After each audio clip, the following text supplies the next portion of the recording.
The research vessel screamed through the atmosphere like a dying star, trailing fire and broken metal behind it. Lena Kovac gripped a control stick with white knuckles, her other hand dancing across the damaged console as warning lights painted her face in angry reds and yellows. "Come on. Come on," she whispered through clenched teeth, fighting the ship's violent shaking. The Vrix patrol had come out of nowhere, 3 sleek warships materializing from quantum fold. Just as she was collecting atmospheric samples from the gas giant below, she hadn't even been in their territory. Not technically, but the insectoid race didn't care much for human definitions of borders. The first plasma bolt had sheared off her port engine. The second had destroyed her communications array and damaged the ship's AI core. Now she was falling toward the moon below, a gray-white sphere she'd barely glanced at during her initial survey. Warning: hull integrity at 42%. The ship's AI stuttered, its voice glitching and distorted. Warning: life support. The voice cut out entirely. Elena yanked the stick hard left, trying to angle for a flat approach. But the ship had other ideas. The moon's surface rushed up to meet her crystalline forest that glittered like broken glass. Vast ice plains and jagged mountain ranges that looked like teeth. She closed her eyes for just a moment, thinking of Earth, of her sister's children she'd never see again, of the research that would die with her. Then she opened them and got back to work. The crash was somehow both worse and better than she'd expected. The ship hit a snowbank at an angle, skipped like a stone across frozen ground, then plowed through a stand of crystal trees before finally grinding to a halt against a cliff. Face Elena's harness dug into her shoulders hard enough to bruise, and her head cracked against the headrest. But she was alive for a long moment. She just sat there, breathing hard, listening to the groan and tick of cooling metal blood trickle down her forehead from a cut above her left eye. And her right arm throbbed where she'd wrenched it during the crash. AI status. She said into the silence. Nothing. Respond. Still nothing. Elena unbuckled with shaking hands and stood, immediately regretting it as pain shot through her ribs, broken or just badly bruised. She couldn't tell, and it didn't really matter. Broken ribs wouldn't kill her, but exposure might. She stumbled to the equipment locker, salvaging what she could: a med kit, emergency rations for 2 weeks, a thermal blanket, a portable scanner, and a plasma cutter that might work as a weapon if she got desperate. The emergency beacon was dead. Smashed during the crash, her spare communicator had been in the compartment that no longer existed. Elena pulled on her thermal coat and checked the external temperature reading, -15°C. And that was during the day, according to her damaged scanner. Night would drop to -40, or worse. She had maybe 6 hours of daylight left. Moving hurt, but staying in the broken ship was suicide. The hull was cracked, and she could already feel the heat bleeding away. Elena activated her portable scanner and swept the area. The readout made her stomach drop. Large predator signatures, lots of them, moving in coordinated patterns about 2 kilometers away. She pulled up what little data she had on this moon from her initial Servolai miter. She'd labeled it a footnote in her mission plan. Barely worth a second glance. Now she read the automated warnings her ship had flagged. Indigenous megafauna, pack hunters, extreme danger to human life. The local designation popped up. Fenrorella had heard stories. Every spacer had wolf-like creatures the size of shuttles, or close enough, with crystalline fangs that could shear through hull plating and electromagnetic senses that let them hunt in total darkness. Whole Vrix platoons had been wiped out trying to establish bases in Fenrir territory, but she didn't have a choice. The alternative was freezing to death in a broken ship. Elena shouldered her pack and stepped out into the alien cold.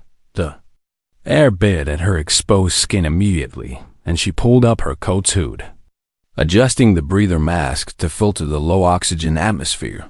The crystal forest around her was beautiful in a harsh, unforgiving way trees made of some silicon-based material that chimed softly in the wind.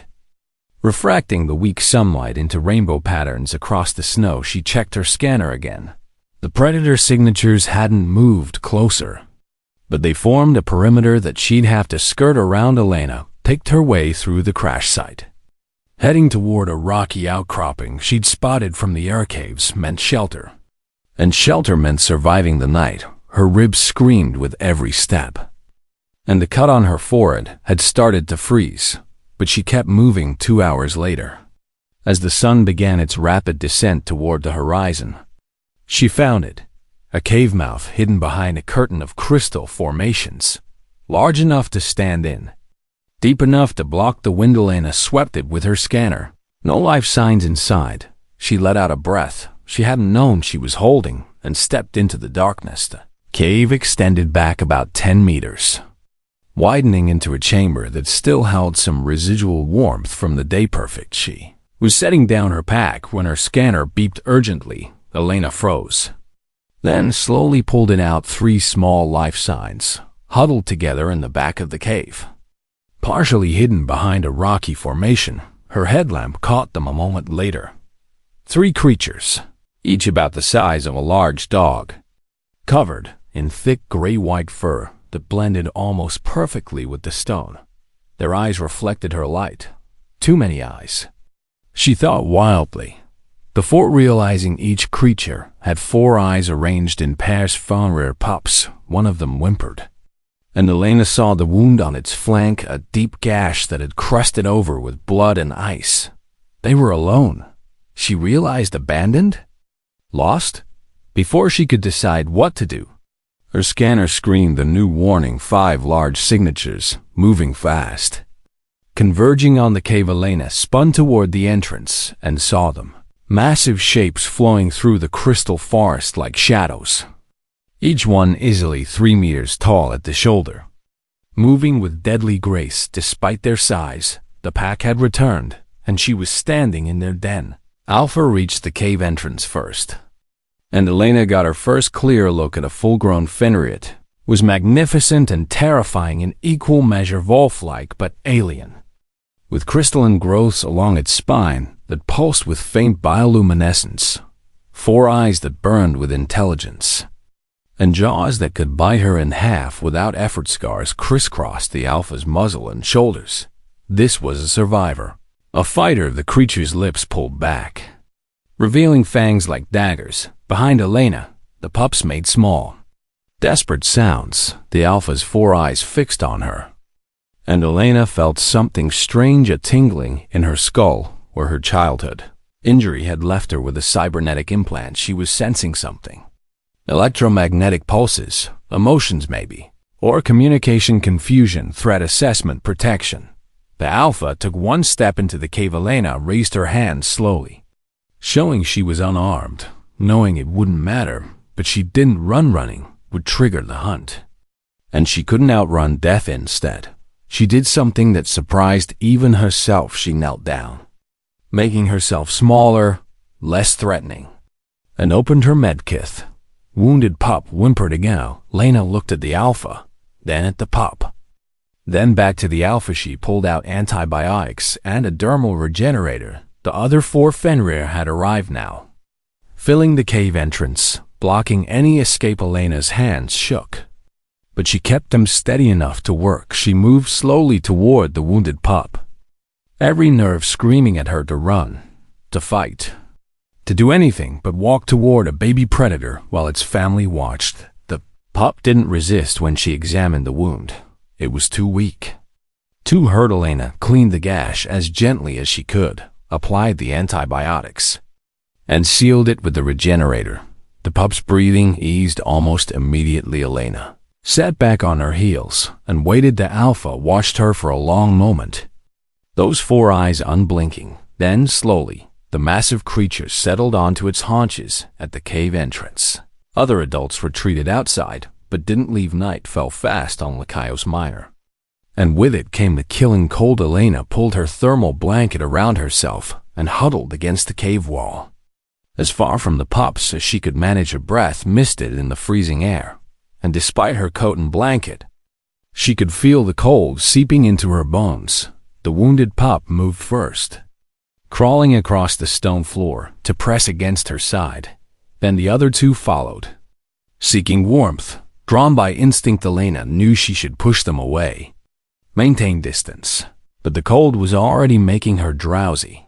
The first sign of hypothermia, she made a choice. Elena lay down on the hard stone, wrapped a blanket around herself and the three pups, and let their body heat, alien but real, keep her alive. The last thing she saw before exhaustion claimed her was the Alpha, still sitting at the cave entrance, silhouetted against the stars, standing guard.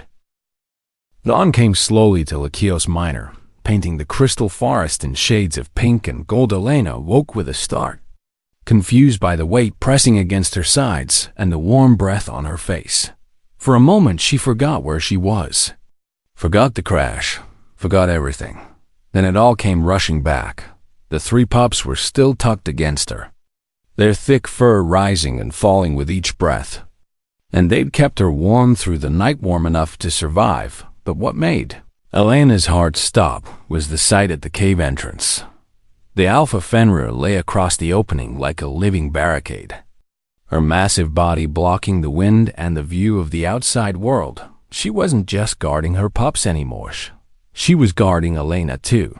Alpha's four eyes opened as Elena stirred, and again she felt that strange tingling from her implant electromagnetic pulses, carrying something that felt like acknowledgement, maybe even greeting. Elena sat up slowly, careful not to disturb the pups, and her body immediately protested. Her ribs hurt worse than yesterday, her head throbbed, and her arm had stiffened overnight. But she was alive. The Alpha rose to her full height and turned to look outside, then back at Elena. An invitation, maybe, or a warning. Elena followed the creature's gaze and saw it, a fresh kill lying in the snow just beyond the cave entrance, steam still rising from the carcass. The pack had hunted during the night and brought food not just for themselves. They'd left it for her. Elena's stomach churned at the sight of the raw meat, but her scientist mind was already racing. This was unprecedented behavior. Fenrir were known as efficient killers, territorial pack hunters who eliminated any threat to their young. They didn't share food with aliens. They didn't adopt strange creatures who invaded their den. So why? Elena stood, ignoring the pain, and moved carefully toward the entrance. The Alpha shifted slightly, but didn't stop her outside. The four other adults were arranged in a loose perimeter around the cave, their breath misting in the cold morning air. They watched Elena with varying degrees of interest and suspicion. She not by the kill some kind of six-legged herbivore, already partially butchered, and used her plasma cutter to slice off a portion she could cook. The Fenrir watched this strange behavior with what Elena could only interpret as curiosity. She built a small fire using dried crystal wood fragments that burned with an eerie blue flame and roasted the meat until it was safe to eat. It tasted like iron and grass, but it was protein, and she needed it while she ate. The pups emerged from the cave, stumbling over each other in their eagerness. The wounded one moved better already. The antibiotics and regenerator had done their work. The Alpha nuzzled each pup in turn, checking them with a mother's careful attention, then looked at Elena again.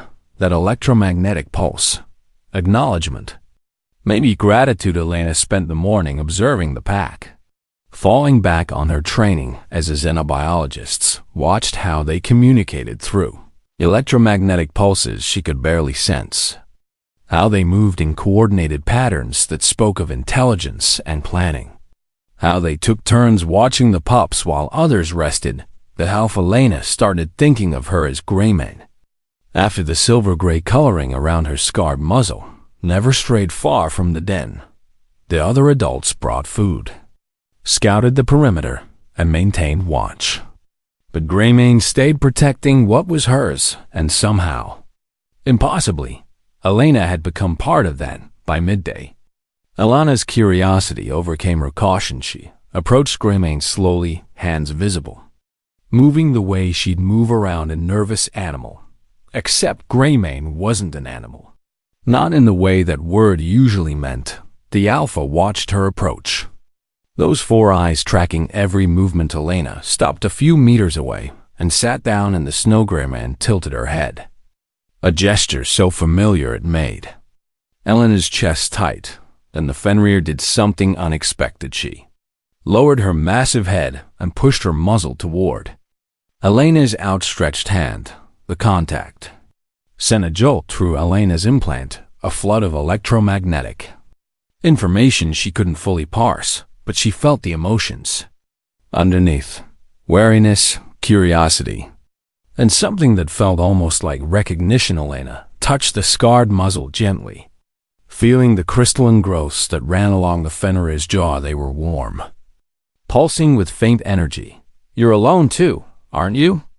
Elena whispered. She didn't know if Greymane could understand words, but the electromagnetic pulse that answered her felt like agreement. Over the next 2 days, Elena learned to read the pack's pulses more clearly. Her implant wasn't designed for this kind of communication. It was just medical tech, meant to regulate her damaged neural pathways after the childhood accident, but it was picking up the Fenrir's electromagnetic language anyway, translating it into feelings and impressions. She learned that Greymane's pack had been driven out by a larger clan, that they were outcasts struggling to survive in marginal territory. The wounded pup Elena called her Little Star, after the white marking on her forehead had been hurt in the fight that displaced them. The pack was small, vulnerable, and Greymane was desperate to keep them alive. Elena understood that desperations. Spent 3 years in deep space, alone on her research vessel, after her entire team had died in a lab accident, been blamed, cleared, then sent on solo missions because no one wanted to work with her anymore. She knew what it was like to be pushed to the margins, to fight for survival when everyone else had given up on you. She shared her rations with the pups, teaching them that she was safe, that she could be trusted. The adults watched these interactions with what Elena interpreted as approval. On the 3rd morning, Elena's scanner picked up new signatures. 3 Vrix soldiers, moving through the crystal forest about a kilometer away. They were searching in a grid pattern, systematic and thorough, looking for her. Elena's blood ran cold. If the Vrix found her, they'd capture her for interrogation. Human xenobiologists knew things about colony locations, about military movements, about species the Vrix wanted to study or exploit. If they found her here with the Fenrir, they'd kill the pack without hesitation. The Vrix considered Fenrir dangerous pests, nothing more. Elena looked at Greymane, at the pups, at the pack that had kept her alive when they could have killed her. She made her choice. Elena activated her scanner's transmission function, a weak signal that they Vrix would detect easily. Then she moved it to the far end of the cave and set it to repeat a decoy. She pulled out her remaining flares and her plasma cutter, her mind already working through tactical scenarios. The Vrix would come in the late afternoon, she calculated. Following the signal, they'd expect to find her alone and helpless. They wouldn't expect resistance. Elena knelt in front of Greymane and placed her hand on the Alpha's scarred muzzles. She thought hard about danger, about the Vrix, about fighting. Her implant flared with the intensity of her emotions, and she felt Greymane respond understanding. The pack gathered around Elena as the sun began its descent. She showed them her flares, her cutter, trying to communicate a plan through gestures and emotional pulses. The crystal forest could be used as cover. The Vrix would be cautious, but overconfident. They'd expect animals, not a coordinated defense. Elena didn't know if the Fenrir understood tactics, understood strategy, but when she felt Greymane's pulse agreement, determination, protection, she knew they understood enough. They understood she was pack now, and pack protected each other. As the Vrix soldiers approached the cave, their plasma rifles ready and their insectoid faces hidden behind combat visors, Elena felt something she hadn't felt since the lab accident. She Felt like she belonged somewhere. The Alpha Fenrir stood beside her. The other adults fanned out in the shadows, and the pups were hidden deep in the cave. Elena thumbed the activation switch on her first flare. The Vricks had better weapons, better armor, better training, but they were hunting alone. Elena wasn't. She had a pack now, and that changed everything. The lead Vrick soldier called out in his clicking, mechanical voice. Dr. Kovac, we know you are here. Surrender, and you will not be harmed. Elena looked at Grayman. The Alpha's 4 eyes burned with predatory focus. Elena smiled grimly, and through the flare it exploded against a crystal tree, refracting into a dozen brilliant points of light that scattered across the forest. The Vrick soldiers raised their weapons. Confused by the sudden light-out, from the pack, Attichead Gryman went for the lead soldier. Moving faster than something her size should be able to move, the other Fenrir flanked from both sides. Using the crystal trees for cover, just like Elena had showed them, the Vricks fired plasma bolts, scorching the air, but the Fenrir were already moving. Already adjusting, Elena used her cutter to slice through the support struts of an overhanging crystal formation. It crashed down between 2 soldiers, separating them. One of the Fenrir, a male with black markings Elena had named Shadow, took advantage of the confusion. His jaws closed around the isolated soldier's rifle arm, crushing the weapon and the limb beneath. The soldier screamed. The third Vricks broke and ran. Activating his emergency beacon, Elena knew more would come, but for now, for this moment, they'd won. The pack had fought together, human and Fenrir, and they'd Servaved. Gryman returned to Elena's side, blood on her muzzle, but uninjured. The electromagnetic pulse she sent was clear. Satisfaction, pride, belonging. Elena sank to her knees in the snow, adrenaline draining away, leaving her shaking. Little Star emerged from the cave and padded over to her, nuzzling against her side. The other pups followed the pack, gathered around their newest, strangest. The Vrick soldier who escaped would bring reinforcements. Elena knew this with absolute certainty. She had maybe 2 days, possibly 3 if the weather turned bad enough to ground their ships. 2 days to prepare, to plan, to figure out how to survive what was coming. But first, she needed to understand her new allies better. Elena sat in the cave that evening. The pups curled around her for warmth and studied Grayman G-Elf at the entrance, as always, watching the darkness. And Elena felt the steady pulse of electromagnetic energy radiating from the Fenrir's crystalline growths. It wasn't random. She realized it was language. Her implant had been picking up fragments since the beginning. But now Elena focused on it deliberately, trying to make sense of the patterns. Each pulse carried layers. Emotion, yes, but also information: location, distance, threat level, pack status. The Fenrir were constantly talking to each other, sharing data in real time through their electromagnetic senses. It was beautiful and efficient, and so different from human communication that Elena felt a surge of excitement. Despite their danger, this was what she'd become: a xenobiologist. For to understand alien intelligence, to bridge the gap between species, she closed her eyes and concentrated on her implant, trying to send a deliberate pulse instead of just emotional leakage. It took her 6 tries before Grayman's head snapped around. 4 eyes focusing on Elena with sudden intensity. Elena felt the Alpha's response: surprise, curiosity, attention. Diet. She'd spoken in their language. However, clumsily over the next hours, Elena practiced. She learned to send simple concepts: danger, safety, food, pack. The Fenrir responded each time, correcting her when she got it wrong, encouraging her when she got it right. Shadow, the black-marked male, seemed particularly patient with her attempts. The other 3 adults, Elena named them Frost, Ember, and Swift, watched with varying degrees of interest. By dawn, Elena could hold a basic conversation through electromagnetic pulses. It was exhausting, draining her mentally and physically, but it worked. Why did you let me live? Elena pulsed to Greymane, struggling to translate the complex concept. The Alpha's response was layered, nuanced: recognition, kinship, survival.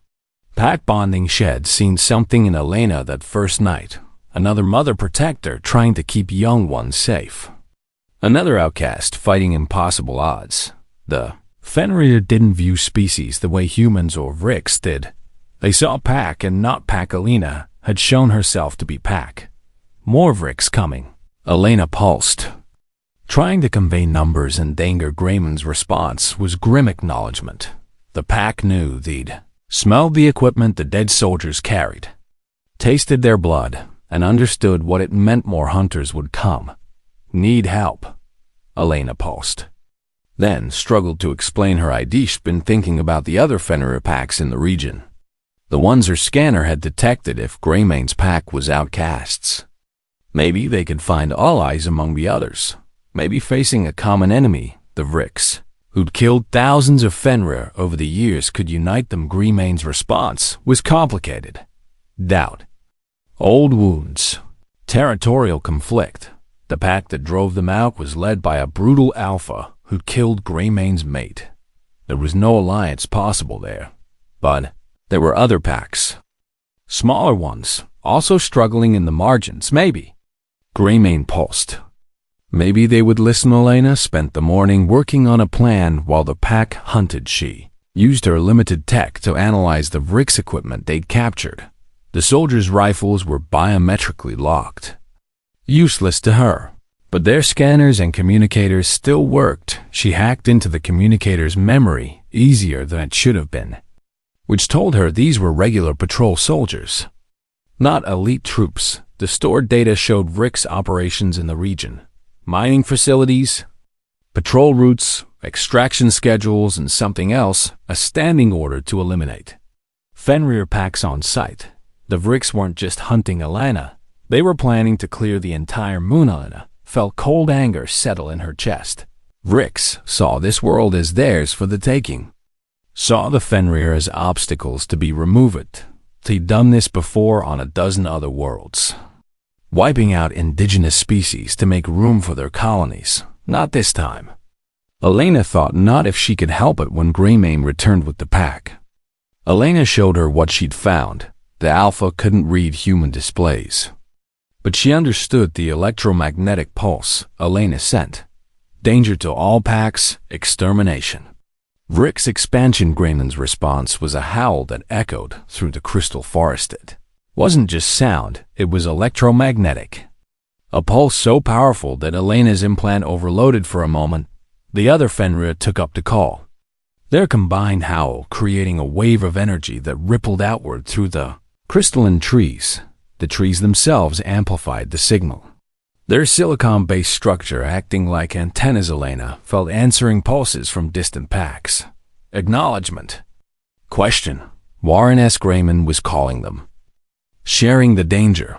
Asking for something no Fenrir Alpha had asked in generations. She was asking for unity over the next day and night.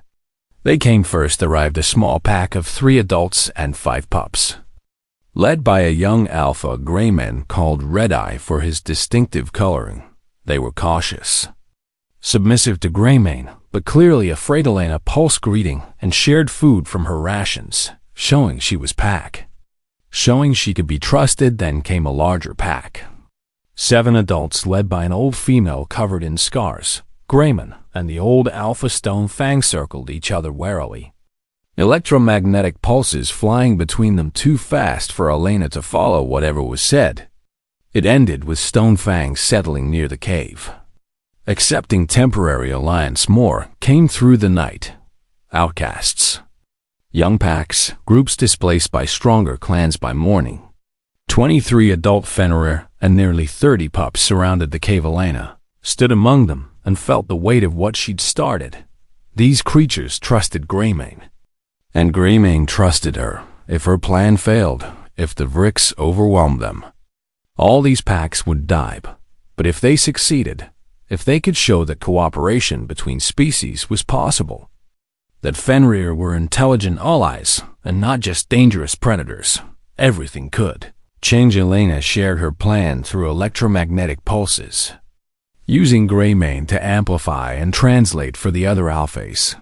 The crystal forest could be used as a weapon. The Vrix relied on their scanners and their tech. But Fenrir knew this terrain intimately. They could set traps, create ambush points, use the crystalline structures to refract energy signatures and confuse sensors. The Fenrir could fight as they always had, fast, coordinated, deadly, but with human tactical thinking to guide them. Elena would use the captured Vrix tech to jam their communications, to feed false information to their command ship. The other alphas listened, posed questions, argued among themselves. Stonefang was skeptical. Humans had never helped Fenrir before. Why should this one be different? Red-Eye was young and eager, ready to fight. Greymane stood beside Elena the entire time. Her presence a statement. This human is Pack. Trust her as you trust me. Finally, as the sun reached its peak, Stonefang pulsed agreement. The others followed. They would fight together. Elena felt tears freeze on her cheeks, from cold, from fear, from something that felt like hope. Little Star patted over and nuzzled her hand, and Elena scratched behind the pup's ears. We're gonna make them regret coming here, Elena whispered. She felt Greymane's pulse. Fierce agreement, protective fury, determination.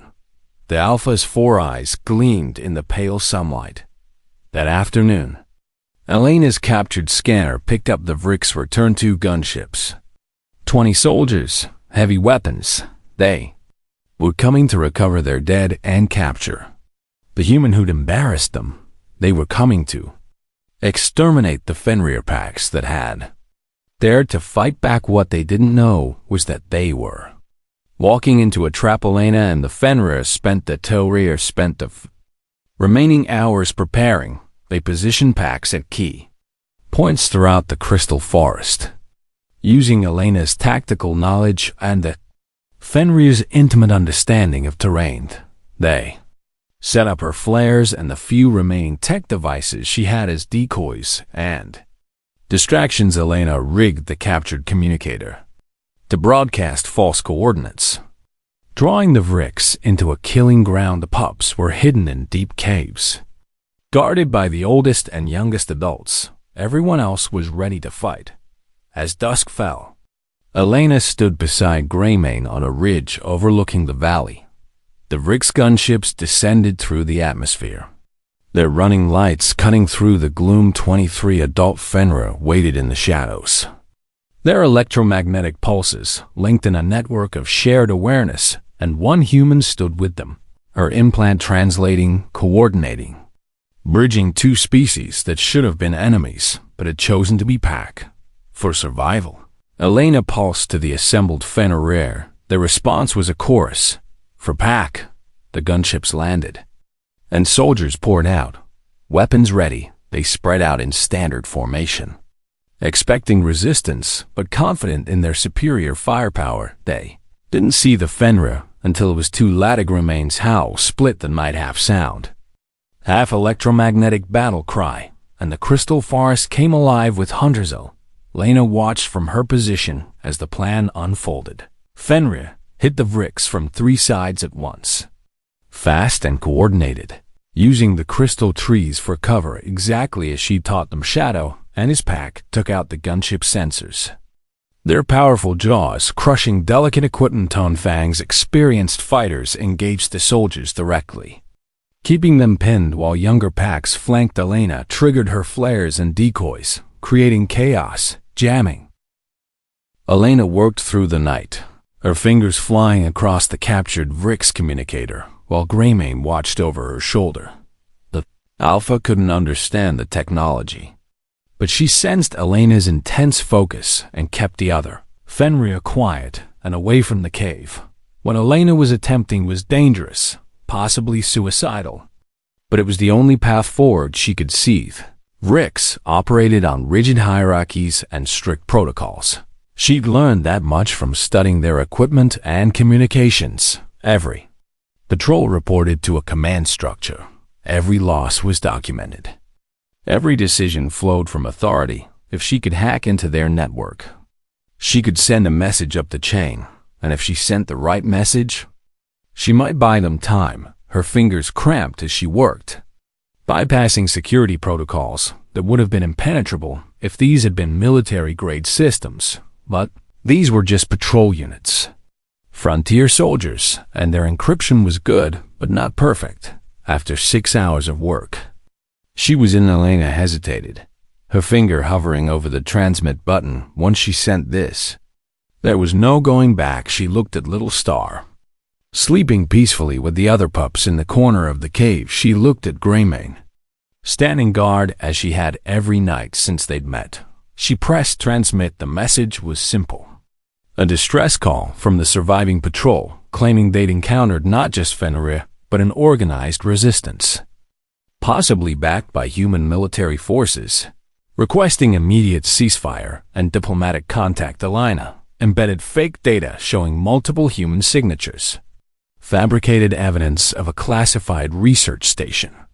Anything to make the Vrix pause it was a bluff, and a fragile one, but it might work. Vrix command was cautious by nature.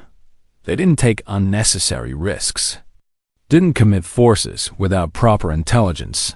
If they thought this moon was a human military operation instead of one crashed scientist, they'd hesitate. They'd want to verify, to investigate, to avoid starting an incident that could escalate into war. The response came 3 hours later. All Vrix forces were to withdraw from Lachaos Minor pending investigation. A diplomatic team would arrive in 7 days. Elena let out a breath. She didn't know she'd been holding 7 days to prepare, to fortify, to figure out what to do when the Vrix discovered her deception. 7 days to turn this temporary reprieve into something more permanent. Graham sensed Elena's relief through her implant and pulsed curiosity. Elena explained what she'd done, struggling to translate concepts like bluff and diplomacy into electromagnetic pulses.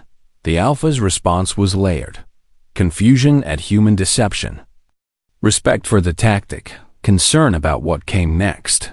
We need to be ready.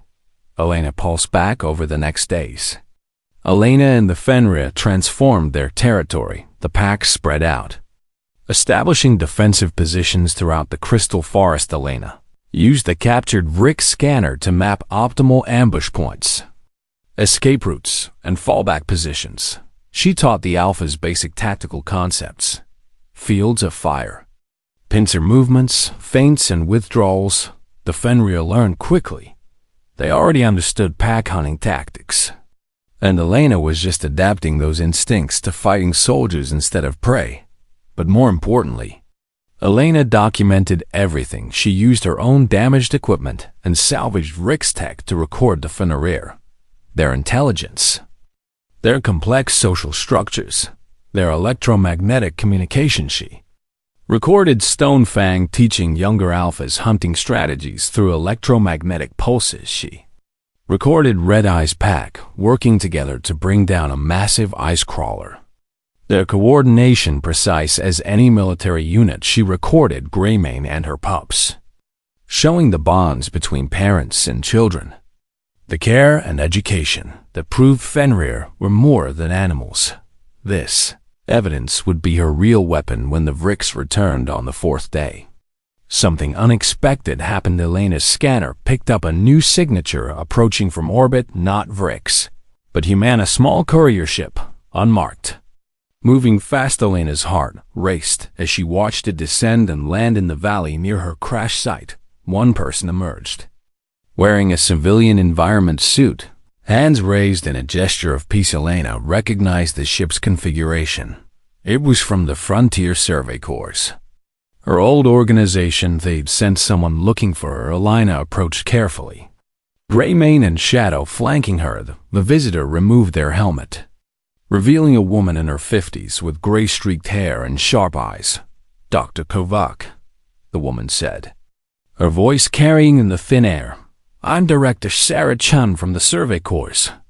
We picked up some very interesting transmissions from this moon." Elena stopped 10 meters away, keeping the Fenrir visible but non-threatening. Director Chun, she replied. I wasn't expecting a rescue. This isn't exactly a rescue, Chun said, eyeing the massive Fenrir warily. The Vrix contacted the Colonial Alliance about possible human military activity here. We were asked to investigate. Imagine my surprise when we traced the transmissions to your crash ship's signature. Elena felt her bluff unraveling. I can explain.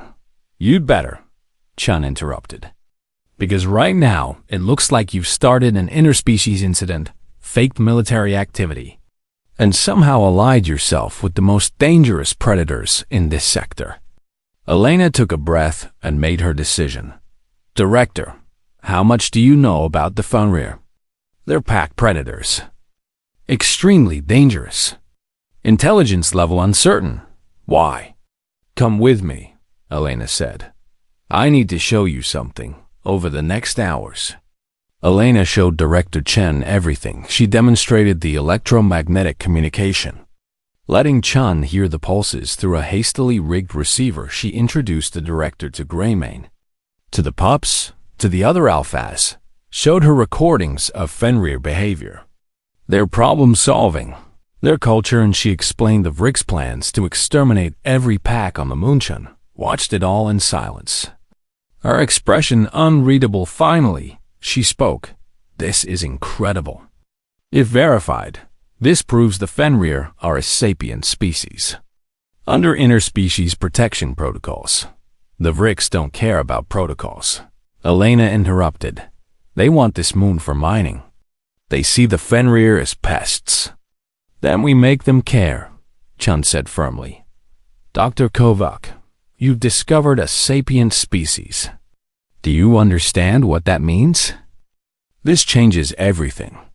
Elena felt hope flare in her chest. Will the Alliance support them? Chen was quiet for a moment, then nodded. If your evidence holds up, yes. The Vrix can't just exterminate a sapient species without massive political consequences. But we need more time, more documentation, more proof. We have 3 days before the Vrix diplomatic team arrives, Elena said. Then we better work fast, Chun replied. Pulling out recording equipment from her ship, the next 3 days were a blur of activity, Director. Chun documented everything with professional-grade equipment while Elena translated and facilitated. They recorded hours of electromagnetic communication. Showing the complexity of Fenrir language, they documented tool use Fenrir using rocks to crack open ice crawler shells. Using crystal formations to amplify their signals, they recorded teaching behavior, play behavior, mourning behavior when one of the wounded Fenrir from the battle died. Stonefang shared the history of her pack through electromagnetic pulses while Elena translated generations of territory, ancient conflicts, migration patterns, cultural traditions. It was undeniable. The Fenrir were people on the 7th day. The Vrix arrived not a diplomatic team, a battle fleet. 3 warships descended through the atmosphere. Weapons primed. Elena's bluff had failed. The Vrix had investigated, discovered the deception, and decided to solve the problem with overwhelming force. They would wipe out the Fenrir, destroy any evidence of sapience, and claim Elena had died in her crash. Jean's courier ship was unarmed. Useless against military vessels, Elena stood with Greymane and the assembled packs, nearly 40 adult Fenrir now, and watched death descend from the sky. I'm sorry, she pulsed to the Alpha. I tried. Greymane's response was defiant. We fight. Together. The Fenrir prepared to charge, knowing they couldn't win but unwilling to die without fighting. Elena prepared to join them. Then Chun grabbed her arm. Wait. Look. Elena looked up and saw new ships emerging from quantum-fold human vessels. Military cruisers bearing the insignia of the Colonial Alliance Defense Force. 6 ships, heavily armed. Positioning themselves between the Vrix fleet and the Moonshun was grinning. I didn't come alone, Dr. Kovac. I came with authorization to invoke emergency sapient protection protocols. The moment I confirmed your findings, I called for military support. Elena's legs nearly gave out. The Vrix warships hesitated. Their weapons still charged, but not firing. They were outgunned. And they knew Ida transmission crackled across all frequencies, human and Vrix. Attention Vrix forces.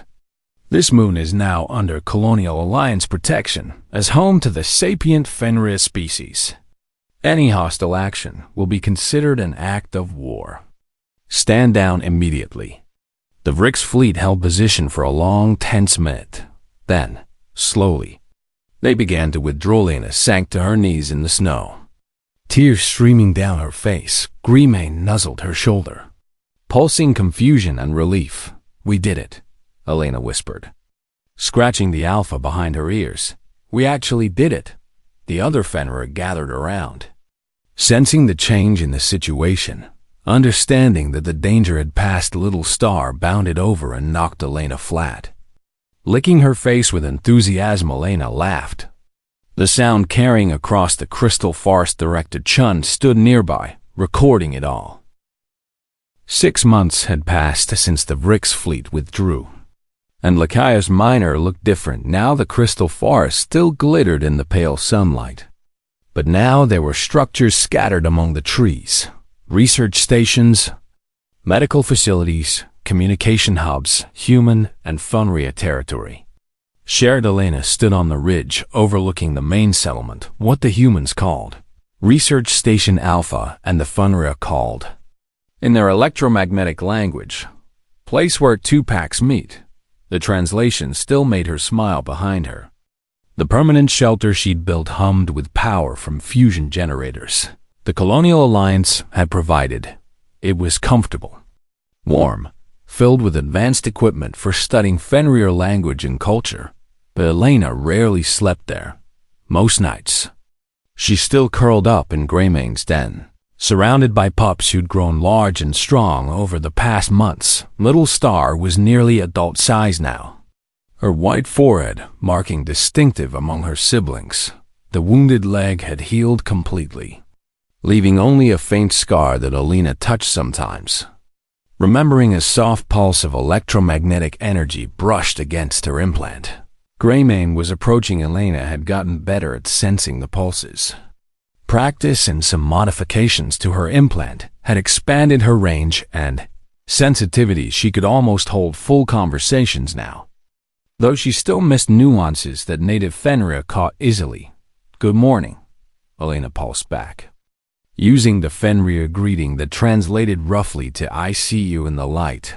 Greymane padded up beside her, still moving with the deadly grace that marked apex predators. But relaxed in Elena's presence, the Alpha's 4 eyes surveyed the settlement below. "Worried?" Elena pulsed. Greymane's response was complex. Not worried exactly, but cautious, watchful.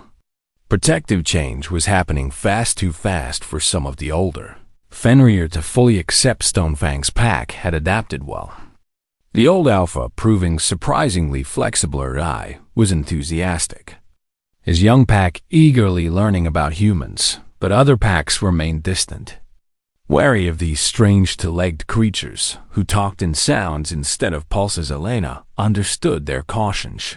He was asking the Fenrir to trust a species they'd had no contact with before, to share their world, to change their way of life. It was a lot to ask, but the alternative was worse.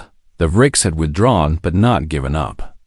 Their claim to the moon's resources, only the threat of war with the Colonial Alliance, kept them at bay, and that threat only held as long as the Fenrir were recognized as sapient, as deserving of protection, which meant Elena's work was more important than ever. "Director Chun is arriving today," Elena pulsed to Greymane. "Was someone important from the Alliance Council?" Greymane's pulse carried curiosity and a hint of annoyance.